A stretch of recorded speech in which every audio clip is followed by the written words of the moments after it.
Sapa Hati bersama Gus Agus. Sobat Dimas Diajeng yang berbahagia, berikutnya adalah hikmahnya orang yang senantiasa beristiqomah.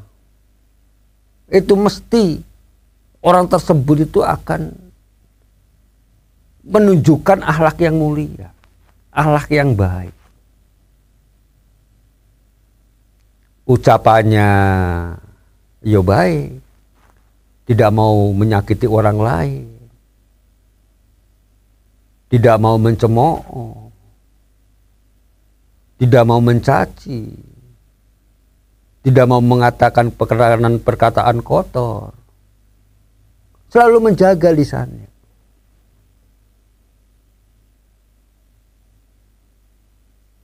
Perbuatannya juga, di samping lisan, perbuatannya juga dia lakukan apa? Hal-hal yang baik. Mampu memanfaatkan anggota tubuhnya itu untuk kemaslahatan, untuk manfaatnya buat dirinya maupun buat orang lain. Tidak mau melakukan perbuatan-perbuatan onar yang dapat merugikan orang lain. Tidak adigung adiguno. Apa itu adigung adiguno? Ya kalau orang Jawa ada istilah gitu ya dulu ya, adigung adiguno ya. Ya kira-kira ya tidak sombong gitu kan, tidak merasa sok paling hebat sendiri.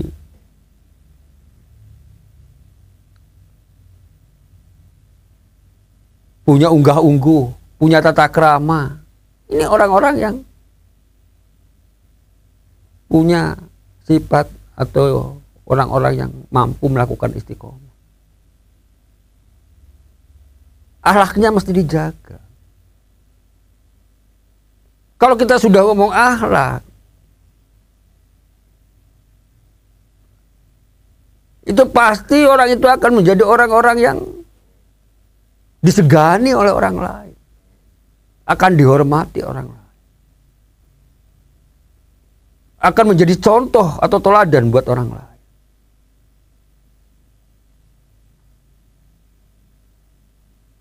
Ingat loh ya, yang namanya akhlak itu tidak berarti harus, katanya baik itu berarti harus munduk-munduk, harus baik seperti ya, tidak harus seperti itu, tidak. Artinya kita mampu menempatkan pada posisinya. Saat kita menjaga ucapan yang baik itu bagaimana, dan bagaimana saat kita memang harus marah, ya marah seperti yang apa yang sudah kita bicarakan pada waktu-waktu lalu. Untuk memberikan pelajaran, untuk memberikan bimbingan. Ya kita harus nesu, ya marah, ya marah. Itu namanya ketegasan. Jadi orang yang istiqomah itu ya orang yang punya ketegasan juga.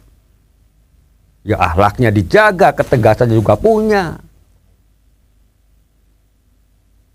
Benar nek akhlaknya baik tapi tidak punya ketegasan, ya namanya tidak imbang, tidak balance.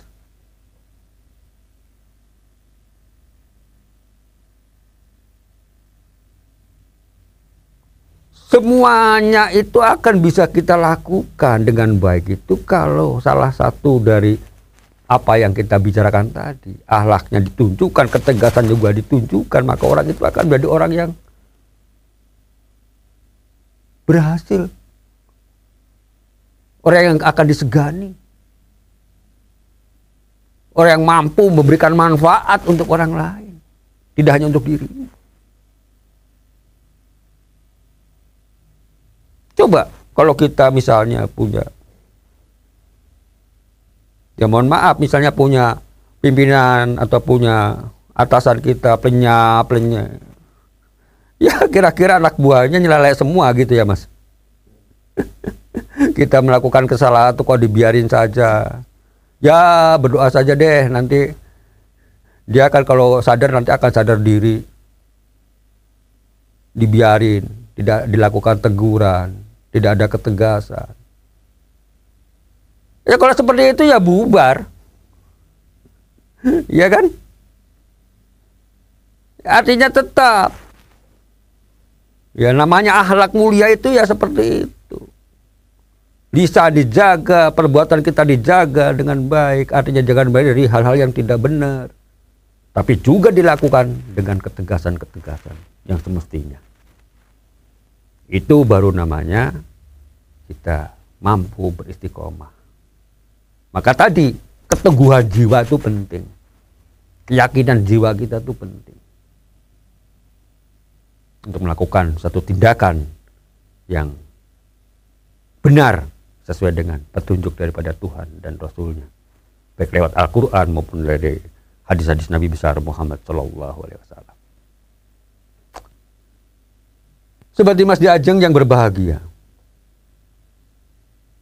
Maka Pak insya Allah kalau orang ini mau beristiqomah, mampu beristiqomah, maka kehidupannya itu insya Allah akan menjadi orang-orang yang berhasil, akan menjadi orang-orang yang sukses di dalam mengarungi kehidupan di dunia.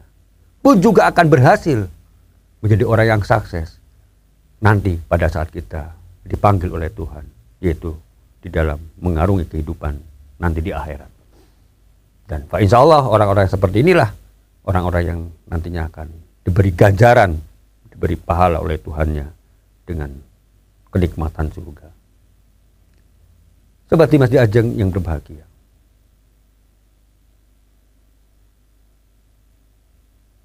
Maka apa yang tadi kita sampaikan, sebetulnya orang yang beriman itu yang sudah sering kita bicarakan sejak kemarin. Itu adalah orang yang mampu untuk menjalankan 3 hal. Yaitu antara hati, lisan, ucapan kita, dan juga perbuatan itu harus seimbang, harus selaras.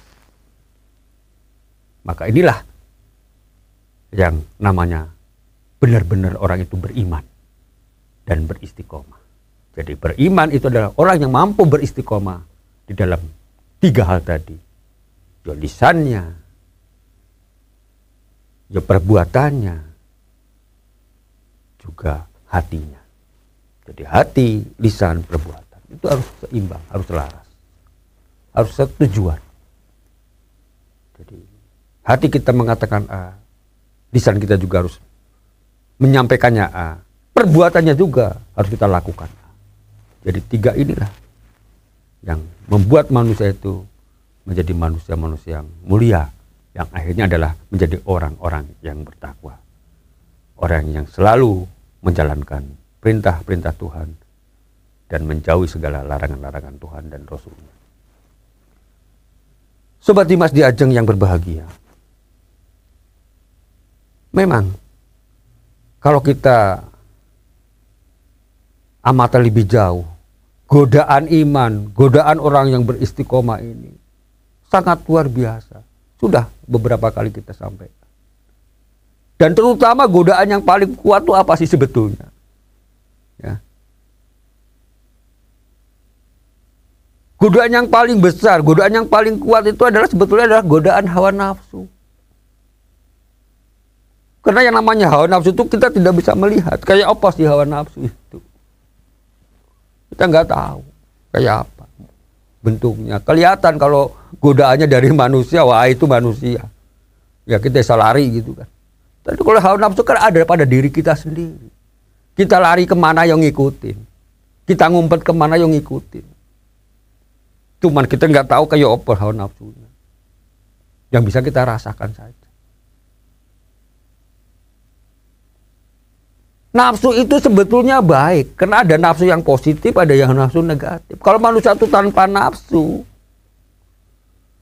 ya udah manusia itu ya seperti hewan saja. Gak mau berpikir, gak mau berusaha, masih mending mau hewan mau berusaha cari makan, gitu kan? Kalau manusia sudah tidak punya nafsu, tidak mau berusaha, apa yang mau disuapin aja kayak bayi, kan tidak mungkin. Artinya bahwa manusia itu harus punya nafsu. Tapi nafsu yang positif.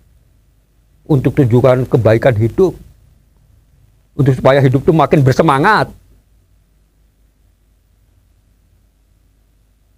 Tapi kalau nafsunya itu adalah nafsu yang hewani, nafsu yang jelek, nafsu untuk bermaksiat, manusia itu akan tergoda oleh hal yang seperti ini. Banyak.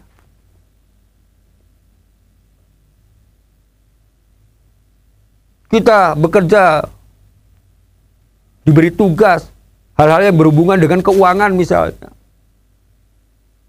Diberi kepercayaan untuk melakukan satu proyek misalnya. Banyak kan itu kalau kita perhatikan kesempatan-kesempatan kita untuk melakukan perbuatan curang. Godaan-godaan itu uang. Ya kalau kita mau di mark up misalnya, wah gampang ini. Nafsu negatif ini mesti akan mengarahnya ke situ. Setan akan selalu masuk dalam hati kita. Ayo, mumpung ada kesempatan. Nah, mengalahkan nafsu yang seperti ini yang susah. Maka berjuang mengalahkan hawa nafsu itu perjuangan yang sangat luar biasa. Yang paling utama di dalam agama kita.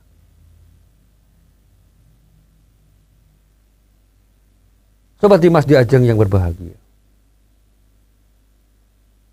Maka pernah, apakah itu hadis ataupun pendapat para ulama,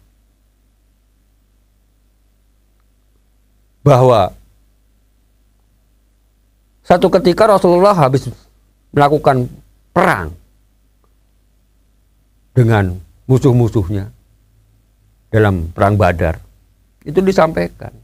Perang Badar itu orang Muslim sekitar 300-an orang melawan orang musyrikin Quraisy yang jumlahnya lebih dari 1000. Saat itu memang dimenangkan oleh kaum muslimin. Tapi perbandingannya lah 1 banding 3 orang. Kan luar biasa beratnya. Tapi ada riwayat yang menyampaikan bahwa perang seperti ini tuh masih ringan. Kita akan melakukan atau akan menghadapi perlawanan atau perjuangan yang jauh lebih besar. Apa? Yaitu berjuang melawan hawa nafsu. Lah tadi kita melihat kesempatan untuk melakukan mark up, melakukan korupsi, melakukan penggelapan. Itu berat enggak? Berat banget. Tapi karena istiqomah, karena takwa, karena ingat pada Tuhannya, orang itu mampu untuk tidak melakukan itu. Wah, sangat luar biasa. Inilah makanya Allah akan menjamin orang-orang seperti ini adalah nanti tidak hanya kebahagiaan di dunia, juga akan mendapat kebahagiaan surganya nanti di akhirat kelak. Akan menjadi orang yang sukses dunia maupun sukses di akhirat. Demikian, semoga ada manfaatnya. Billahi taufiq wal hidayah. Wassalamualaikum warahmatullahi wabarakatuh. Sapa Hati bersama Gus Agus. Dipersembahkan oleh Ziman, enzim antioksidan aktif, menjaga kesehatan dan memperpanjang usia Anda.